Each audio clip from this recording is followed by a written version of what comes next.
अगर आपने अभी तक हमारा चैनल सब्सक्राइब नहीं किया तो अभी सब्सक्राइब करें और बेल आइकॉन को क्लिक करके हमारी लेटेस्ट वीडियोस के बारे में अपडेट जानें। कुरान मजीद के 29वें पारे के हवाले से कुछ बातें इंशाअल्लाह ताला आपके गोश गुजार करेंगे। अल्लाह ताला फहम कुरान में गलतियों से महफूज फरमाए। सूरह मुल्क से 29वें पारे का आगाज होता है। नबी रहमत अलैहिस्सलाम ने फरमाया ये वो सूरह मुबारका है जो क़यामत के दिन अल्लाह की बारगाह में अर्ज करे कि या अल्लाह ये बंदा मुझे पढ़ा करता था, इसे जन्नत अता कर दे। और फरमाया ये नाज के साथ झगड़ा करेगी, अर्ज करेगी ऐ अल्लाह या इसे जन्नत दे दे या मुझे कुरान पाक से अलग कर दे, मुझे कुरान मजीद से अलग कर। तो सूरह मुल्क से आगाज हो रहा है। इरशाद फरमाया तबारकल्लज़ी बियदिहिल मुल्क, बड़ी बरकत वाली है वो जात जिसके कब्जे में सब जहानों की बादशाही है।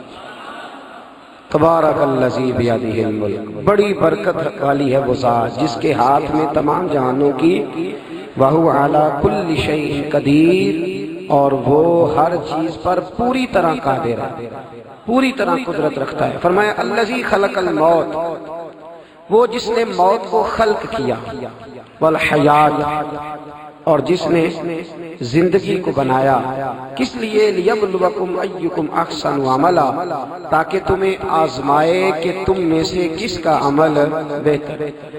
मौत और हयात, पैदा होता है इंसान, जवान होता है, बड़ा होता है, पढ़ाई करता है, कारोबार करता है, पता नहीं कौन से बद्दोजर जिंदगी में देखता है। तो अल्लाह ने फरमाया इसका एक मकसद है। मकसद ये है कि पता चले तुम में से अच्छे अमल कौन करता है। तो हम यहाँ अमल करने आए हैं। क़यामत के दिन जो बात होगी वो आमाल की होगी, मकान जायदाद कार कोठी की बात नहीं होगी। तो आमाल, अच्छा अमल, अहसन अमला के तहत मुफस्सिरीन ने लिखा है कि काम नेकी का जब भी करो जरा ज्यादा ही अच्छा करके करो।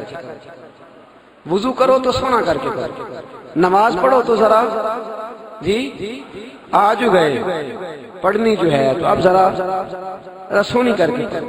कुरान शरीफ की तिलावत करो तो जरा प्यारी करके। जरा मैं मदरसे के बच्चों के साथ कभी कभी बैठता हूँ, उनसे बड़ा कुछ सीखने को मिलता है। तो कभी कोई बात उनको कहने का भी मौका मिलता है। तो मैं उन्हें कहा करता हूँ कि हमारे बुजुर्ग, मेरी अम्मा जी जब कुरान मजीद खोलती थी ना, तो जो वो रंग था ना बुजुर्गों का, हालांकि वो हदीसों में हमने नहीं देखा, लेकिन वो कभी हम जाके कोई बात करते थे ना, तो तिलावत के दौरान तो वो जल्दी से मुंह पे उंगली रखती थी कि चुप करो मैं कुरान पाक पढ़ दूंगा। और फिर शरीर का गुलाब, और फिर उस गुलाब को अलहदा चूमना, कुरान पाक को अलहदा चूमना, और फिर उसको रेल में रखना, और फिर कई करके। तो हम जो आज हैं तो हम उस अमल को इतना अच्छा करके नहीं करते, बस ठीक है हर वक्त हाथ में कुरान मजीद रहता है तो वो रवैया नहीं। काम करना है तो उसको क्या करें? अच्छा करके करें, जरा मजेदार करके करें। अमल करें तो जरा बेहतरीन अमल करें।